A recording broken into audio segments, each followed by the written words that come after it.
Bonjour à toutes et à tous et bienvenue chez LM Classics, la petite chaîne YouTube romande qui s'intéresse à la francophonie émettrice de mécanique oldtimer, de la mécanique ancienne. Là maintenant je commence à arriver à le dire assez facilement, ça a mis un certain temps.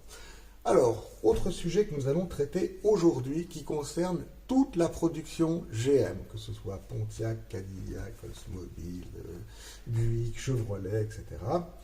C'est l'entraînement de la pompe à huile dans le moteur.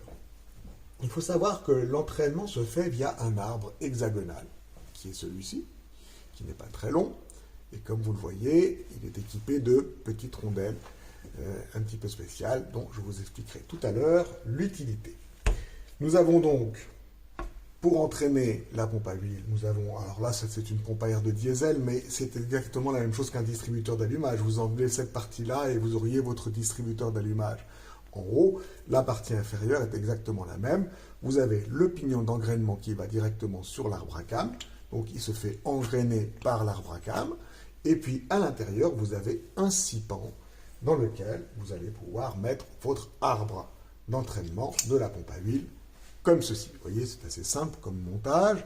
Et si on va au bout de la présentation, eh bien la pompe à huile est évidemment au fond du carter, cela va de soi. Et votre sipan vient se mettre dans l'entraînement de la pompe à huile. Et tout cela tourne joyeusement grâce à l'arbre à cam qui entraîne. Alors, je vais peut-être enlever mes mains, mais c'est voilà. Là, je suis l'arbre à cam avec mes deux doigts et j'entraîne non seulement mon distributeur d'allumage en haut ou ma pompe à air pour un diesel, et j'entraîne ma pompe à huile en bas. Voilà. Jusque-là, je dirais, tout baigne dans l'huile, si je puis me permettre. Là où le bas blesse, et ça s'adresse, comme je le dis, à tous les possesseurs de GM, c'est qu'avec le temps, il y a une certaine usure qui se crée, due à, d'après certains, une mauvaise qualité du matériau utilisé.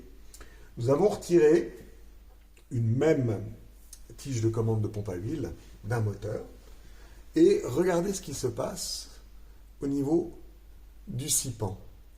Il est arrondi. Alors de ce côté-là, on ne voit peut-être pas très bien, je vais vous le mettre de ce côté-ci. Vous voyez bien qu'ici, sur cette partie-là, on est devenu complètement arrondi. On a bien le sipan ici et le sipan là, mais cette partie-ci est arrondie. Ce qui se passe avec le temps, c'est que ça va continuer à s'user et un beau matin, vous n'aurez plus d'entraînement. Pourquoi? Parce que l'usure est telle que pour entraîner une pompe à huile qui demande une certaine puissance quand même pour graisser le moteur, eh bien, au moment où ça va lâcher à cet endroit-là, votre moteur, il va continuer à tourner, pas de problème. Le distributeur, lui, ici, il va continuer à tourner, ou votre diesel, il va continuer à tourner, sauf que votre pompe à huile, elle va s'arrêter de tourner. Et si vous n'êtes pas attentif, vous allez casser tout simplement votre moteur. Alors, il y a un remède à ça, évidemment, hein. C'est clair, c'est de changer l'arbre d'entraînement par un œuf de bonne qualité. Alors, un d'origine, vous les trouvez encore, ils sont 10 $, et vous allez acheter un arbre de qualité comme celui-ci, vous allez le payer 15-16 $. Vous voyez, vous avez plutôt intérêt à mettre 6 $ de plus dans un arbre de qualité, surtout.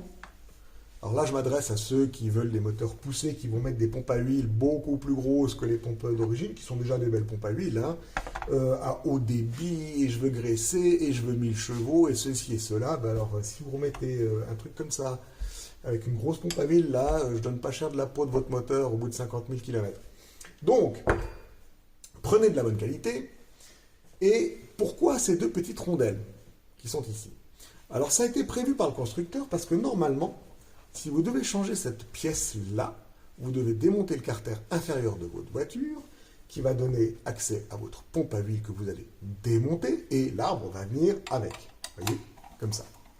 Je vais vous le mettre en coupe. L'arbre va venir avec. Pour autant qu'il n'ait pas commencé à faire ça, et qu'il coince soit dans la pompe à air du diesel, soit dans le distributeur d'allumage de votre voiture. Pourquoi ça a été fait? C'est tout simple. C'est que si pour une raison X, Y, vous devez sortir soit votre pompe à air de diesel, soit votre distributeur, et bien dans le bloc, en fait, vous avez ici un anneau qui va vous empêcher de faire sortir l'arbre de la pompe à huile et de le perdre au fond du moteur. Ça, c'est très bien, l'idée est excellente, sauf pour certains moteurs, et c'est là qu'on a été étonné, c'est que les moteurs à traction avant, comme les Cadillac, les Oldsmobile Toronado, les Buick Riviera, eh bien, vous ne pouvez pas accéder au carter moteur. Vous êtes obligé de démonter la boîte pour ça. Et cet axe provient de la Toronado, de notre fameux cobaye, et n'a pas ces petites rondelles d'arrêt. Et on n'a retrouvé aucune marque dessus de la présence de ces rondelles. C'est donc que GM avait bien conscience qu'il pouvait y avoir un problème et que pour pouvoir changer cet axe, il fallait le faire depuis le haut, en sortant la pompe à air. C'est d'ailleurs ce qu'on a fait. Et elle était là, elle était en train de, finalement, donc vous voyez toute cette partie-ci qui est complètement usée, était à l'intérieur de la pompe à air. Ça avait déjà commencé à bouger, donc c'était coincé dedans. Quand on l'a sorti, ben, la tige est venue avec, on a eu de la chance. Sinon, ben, si on n'avait pas eu de chance, pouf, ça tombe dans le moteur. Puis après, il faut aller avec un aimant, une lumière frontale, et puis un peu de chance pour aller récupérer cette histoire-là.